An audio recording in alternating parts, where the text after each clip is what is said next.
Welcome back. Today we're coming to you with a special Surviving Tropical Australia.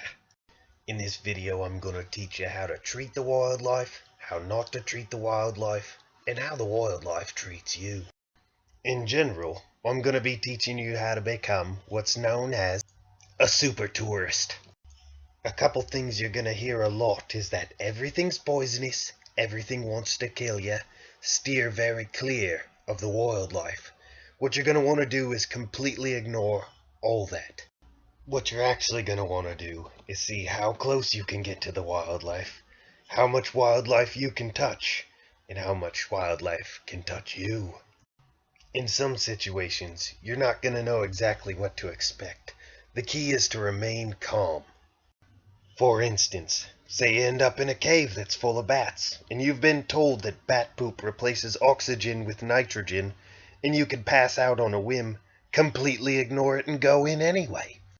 Sure, your vision might go blurry. Yeah, you might be a little lightheaded. But if you want to be a true super tourist, you're going to want to fit in with the locals.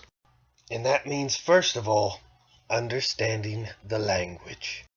Everyone's raised to believe that Australians speak English. Well, there's another myth we're going to crush today. One example of this is if a word is too long here in Australia, we're going to chop that sucker right in half, add an O, call it sweet. So, for instance, an American would say, I'm going to watch a documentary. An Australian would say, I'm going to watch a doco, cunt. Which brings me to my next point. The word cunt, completely unoffensive here in Australia. So if you see a mailman, hey cunt, how you going? Completely acceptable. And though that might seem strange to us, remember, some of the stuff we say is going to be pretty odd to them. For instance, an American might say, hawk! And this might be absolutely hilarious, because here in Australia, proper pronunciation, it's just dumb. Getting back to the wildlife, we're going to teach you how to handle wildlife. What you're going to want to do is touch everything you find. Sometimes they're quick. And there's a couple things you gotta learn about catching the wildlife here. Number one, make sure you try everything to touch everything. Couple little tricks I've picked up. You want to grab at, poke at, reach for, and in most cases, you're gonna want to chase them. Now this can get tricky. Sometimes you get caught on a bush that happens to be full of thorns, and it really hurts. Doesn't matter, you gave it your best shot, and that's the point. Another thing you want to learn is how to completely ignore danger and basic common sense.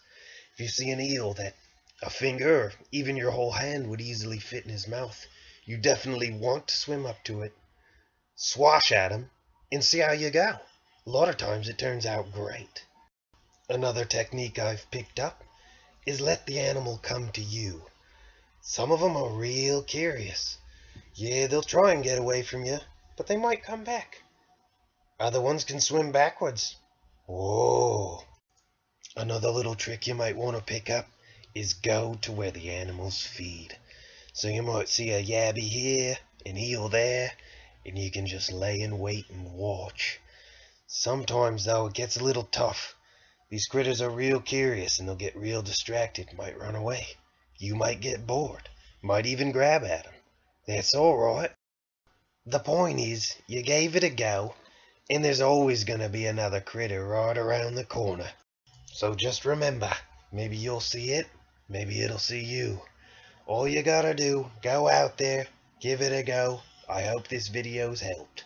So remember, next time you're out, ignore danger. Don't worry, she'll be right, mate. That's gonna do it for this time. Over and out.